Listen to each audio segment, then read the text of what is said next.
মাটি পরীক্ষার নামে জমি নিয়ে সেখানে জোর করে পিএইচই পাম্প তৈরির অভিযোগ। চাকরি দেওয়ার প্রতিশ্রুতি দিলেও দেওয়া হয়নি চাকরির দাবিতে পঞ্চায়েতের সামনে আমরণ অনশনে বসলো দুই পরিবার। ঘটনা গোঘাটের কুমুরসা পঞ্চায়েতের কুমুরসা গ্রামের কুলের পাড় এলাকায়।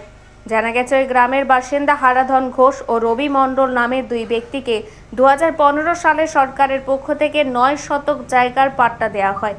তাদের অভিযোগ, সেই জায়গায় পঞ্চায়েতের পক্ষ থেকে মাটি পরীক্ষার নাম করে নিয়ে 2023 সালে সেখানে পিএইচই জল প্রকল্প তৈরি করা হয়। তাদের দাবি, সেই সময় তারা বিষয়টি নিয়ে বিডিও দ্বারস্থ হলে পঞ্চায়েতের পক্ষ থেকে তাদের দুই পরিবারের দুজনকে পিএইচই পাম্প হাউসের চাকরি দেওয়ার মৌখিক প্রতিশ্রুতি দেওয়া হয়। অভিযোগ, পঞ্চায়েতের জায়গার পরিবর্তে চাকরি দেওয়ার প্রতিশ্রুতি দিলেও তাদের চাকরি দেওয়া হয়নি। কয়েকদিন আগে সেখানে দুজন নিয়োগ হলেও তারা দুজনেই এলাকার শাসক দল তৃণমূল পঞ্চায়েত সদস্যের স্বামী ও আত্মীয় বলে অভিযোগ, এবং তারা সকলেই কুমুরসা পঞ্চায়েতের প্রধান রবীন্দ্রনাথ দে এর ঘনিষ্ঠ বলেও অভিযোগ। ঘটনা জানতে পেরেই এদিন দুই পরিবারের সদস্যরা পঞ্চায়েতের সামনে আমরণ অনশনে বসেন। যতক্ষণ না তাদের চাকরি দেওয়া হচ্ছে তারা সেখান থেকে উঠবেন না বলে দাবি। যদিও প্রধানের দাবি, সরকারি নিয়ম মেনে সরকারি জায়গাতেই পিএইচই পাম্প করা হয়েছে এবং যারা সেখানে চাকরি পেয়েছে তারা পিএইচই দপ্তর থেকে নিয়োগ হয়েছে। জায়গাটাই সজলধারা হয়েছে। আমাদেরকে বলেছিল যে মাটি রাখবো, যে তোমাদের জায়গায় সজলধারা হবে না, মাটি রাখবো তারপরে আমরা সজলধারা হওয়ার পর তোমাদের জায়গা তোমরা চাষ করতে পারবে। এখন দেখছি আমাদের জায়গাতেই সজলধারা হয়েছে, আমরা সেই জায়গাতে সজলধারা হয়েছে। আমাদেরকে কোনো কাজ কি, আমরা চারিদিক ঘুরেছি, কেউ আমাদেরকে কোনো সুরাহা দেয়নি যে কাজ দেবো কি, কোনো করতে চায়নি। তাই জন্যই আমরা পঞ্চায়েতে এসেছি, ধর্নায় দিয়েছি যে আমাদের কাজ চাই। এইটার জন্য আমরা বসেছি। যে জায়গাটা হয়েছে সেই জায়গাটার নাম কি? সেই জায়গাটা কুমুরসা। কাদের জায়গাটা? কাদের? আমাদের বুলটি মণ্ডল আর মিতালি ঘোষ। তার মানে আপনাদের দুটো পরিবারের পাওয়ার কথা। হ্যাঁ হ্যাঁ। আপনার নাম? বুলটি মণ্ডল।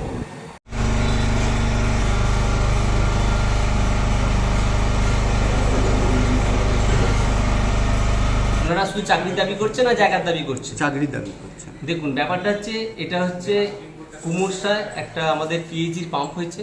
এই পাম্প অ্যাকচুয়ালি আপনারা জানেন, আমি যখন পঞ্চায়েতে বসেছি, ওখানে নিশ্চয়ই 17-8 আমি পঞ্চায়েতে বসেছি, নিশ্চয়ই তারপর তখনই তার বোর্ড পড়ে গেছে।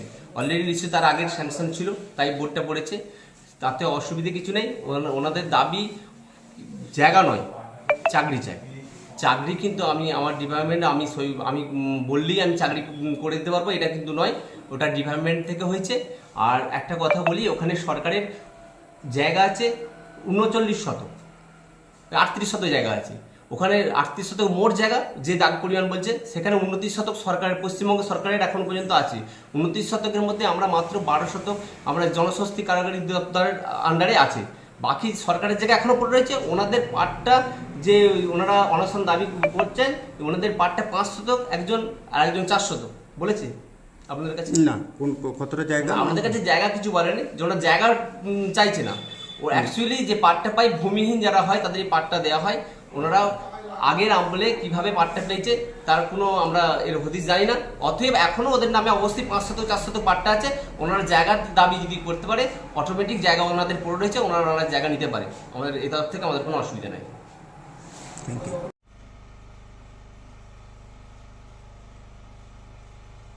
আমরা বসেছি পিএইচই অফিসে, ওখানে সজলধারা হয়েছে, কিন্তু ওই জায়গাটা আমাদের জায়গার উপরেই হয়েছে। আমরা ওখানটায় বিগত 4 বছর চাষ করেছি, 15 সালে পাট্টা পেয়েছিলাম। তারপরে হঠাৎ আমাদের সঙ্গে কোনো রকম আলোচনা না করে ওরা পিএইচই অফিস সজলধারা আরম্ভ করে। তো আমরা যখন আপত্তি দিই কী হচ্ছে এখানে, তখন বলেছে আমাদের মাটি পরীক্ষা করা হচ্ছে। তারপরে পাইপ পোঁতা হয়েছে, আমরা বিডিওর কাছকে গেছি, প্রধানের কাছে এসেছি, কোনো রকম উত্তর না পেয়ে তারপরে প্রধান আমাদেরকে আবার প্রতিশ্রুতি দেয় যে তোদের ওখানে জায়গা হচ্ছে, যখন সজলধারা হচ্ছে আমরা কাজ দেবো। কিন্তু এখন কোনো রকম পাত্তা না দেওয়ায় এবং আমাদেরকে কোনো রকম জায়গা না দেওয়ায় আমরা আজকে আমরা অনশনে বসেছি। আমার 4 শতক জায়গা ছিল, আরেকজনের 5 শতক ছিল। আর সেই দুটো জায়গার উপরেই হয়েছে সজলধারাটা। যদি প্রধান মনে করে থাকে যে আরও বেশি জায়গা ওদের আছে, হয়তো আরও ভিতর দিকে করতে পারে। আমাদের যেহেতু রাস্তার ফন্ডে জায়গা আমাদের দিয়েছে, আমাদেরকে চাষ করছি, আমরা সেই দখলে আছি, সেই জায়গাটা আমাদেরকে মেনটেন্স করে দিয়েছে। কিন্তু এখন উনি বলছেন আর ভিতর দিকে তো অন্য লোকের জায়গা আছে। আজ থেকে তো 23 সাল থেকে আমরা এটা নিয়ে বলা হচ্ছে যে আলোচনায় বসা হোক আমাদের সাথে, কিন্তু কোনো রকম আলোচনায় বসা হয়নি। কোনো নতুবা কাজ বন্ধ থাকে এখন। কে বলেছিল চাকরি দেবে? প্রধান বলেছিল। উনি তো এখন বলছে আমি কিছু বলিনি। আমরা কিছু বলিনি। এবং বিডিও সাহেবের কাছে গেলাম, বিডিও আমাদেরকে মানে আমরা নিরীক্ষের মতন আমাদেরকে দূর করে তাড়িয়ে দিয়েছে। এটা যদি গভর্নমেন্ট হতো, অ্যাসোসিয়েশন হতো না, তাহলে উনি হয়তো খাতির করে ডাকতো। এই নেড়ি কুত্তার মতন বিডিওর কাছে যখন গেছি বলে কি চাইতে এসছে এখানে। কজনকে চাকরি দিয়ে বলেছিল আপনাদের?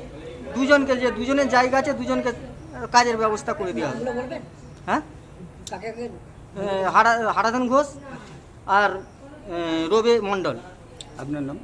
এখন আরামবাগেই রয়েছে প্রাণ আইভিএফ ফার্টিলিটি সেন্টার। নিঃসন্তান দম্পতিদের মুখে হাসি ফোটানোর বিশ্বস্ত প্রতিষ্ঠান প্রাণ আইভিএফ ফার্টিলিটি সেন্টার দক্ষিণবঙ্গের মধ্যে সর্ববৃহৎ এবং সর্বপ্রথম এআরটি গভর্নমেন্ট রেজিস্টার প্রাপ্ত আইভিএফ সেন্টার এখন আরামবাগেই। অল্প খরচে আইভিএফ পরিষেবা, বন্ধ্যাত্ব চিকিৎসার এক অভিনব অধ্যায়। প্রাণ আইভিএফ ফার্টিলিটি সেন্টার একেবারে অল্প খরচে পুরুষ ও মহিলার বন্ধ্যাত্ব পরীক্ষা, বন্ধ্যাত্ব চিকিৎসা সবকিছুই হয় আমাদের প্রতিষ্ঠানে। সুচিকিৎসার মাধ্যমে মা ও বাবা ডাক শুনতে পারবেন নিঃসন্তান দম্পতিরা। তাহলে আর দেরি কেন? আজই যোগাযোগ করুন প্রাণ আইভিএফ ফার্টিলিটি সেন্টারে।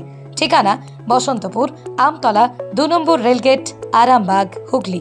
যোগাযোগ নম্বর 7865858781 অথবা যোগাযোগ করুন 7908098172 এই নম্বরে।